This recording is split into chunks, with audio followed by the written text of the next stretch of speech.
siang semuanya. Pada siang hari ini saya akan memperkenalkan kunci yang sangat penting khususnya dalam pengencangan baut atau mur pada kendaraan.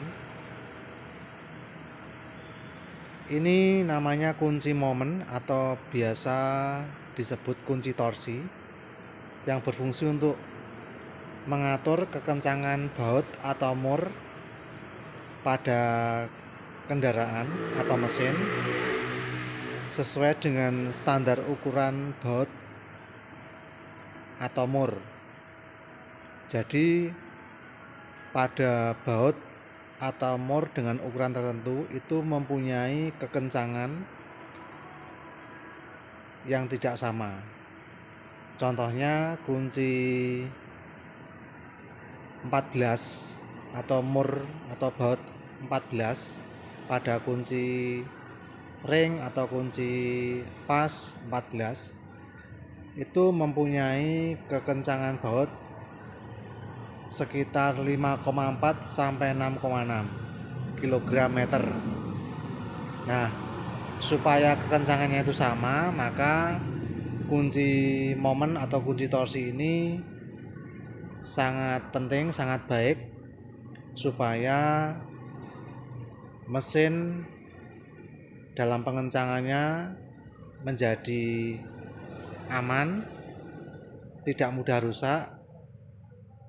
Kemudian roda pada waktu mengencangan roda itu aman, tidak rusak, tidak mengalami patah pada bautnya. Maka dalam penggunaan kunci momen ini sangat penting sekali.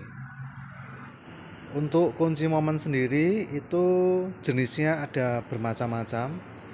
Yang pertama ini tipe lama, masih menggunakan jarum. Di sini sudah ada ketentuan kekencangan bautnya. Ada 2 kilo, 3 kilo, 4 kilo dan sebagainya.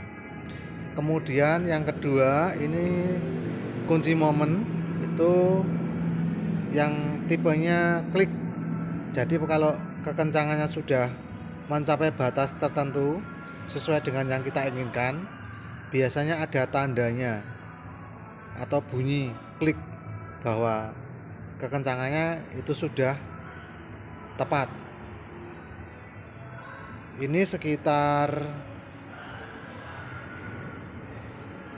3,5 kilo maksimal kekencangannya. Jadi bisa di setel. Ini bisa di setel. Kemudian ini juga model klik.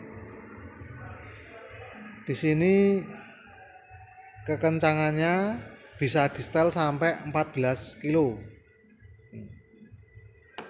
Kemudian yang terakhir, ini yang paling besar, ini bisa di setel pada kekencangan sampai 20 kilo. Untuk yang kecil ini biasanya digunakan untuk baut atau mur yang kecil. Contohnya kalau kita akan mengencangkan mur atau baut pada sepeda motor. Ini biasanya menggunakan kunci momen atau kunci torsi yang kecil.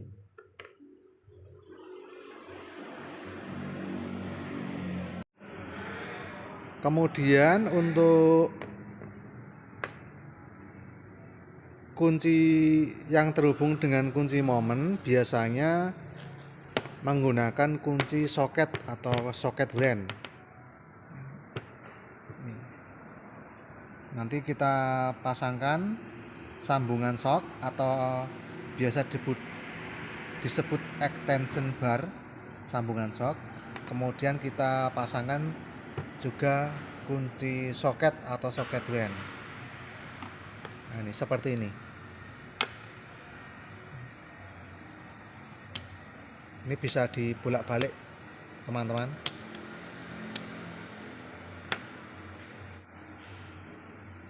Yang harus diperhatikan dalam menggunakan kunci momen, yang pertama, ketika kita akan mengencangkan baut atau mor, kita perhatikan selalu panah yang ada di kunci momen. Panahnya itu harus menghadap ke bawah. Kalau misalnya roda kita kencangkan mornya, itu jangan lupa panahnya harus menghadap ke bawah. Nah, bagaimana kalau terjadi kesalahan, misalnya panahnya ke atas, padahal rodanya kalau kita kencangkan mornya itu posisinya harus ke bawah. Misalnya ini ke atas. Yang terjadi adalah ketika kita sudah menyetel pada ukuran baut atau mur sesuai dengan yang kita inginkan, kalau posisinya terbalik itu tidak bisa bunyi klik, atau kalau sudah mencapai kekuatan atau kekencangan tertentu tidak akan terjadi bunyi klik. Nah, biasanya kalau ini diteruskan akan mengakibatkan bautnya itu menjadi patah atau mornya menjadi dol. Maka jangan lupa selalu posisikan ke arah bawah. Baik, setelah ini kita akan praktek bagaimana cara menggunakan kunci momen sesuai dengan standar operasional prosedur yang benar.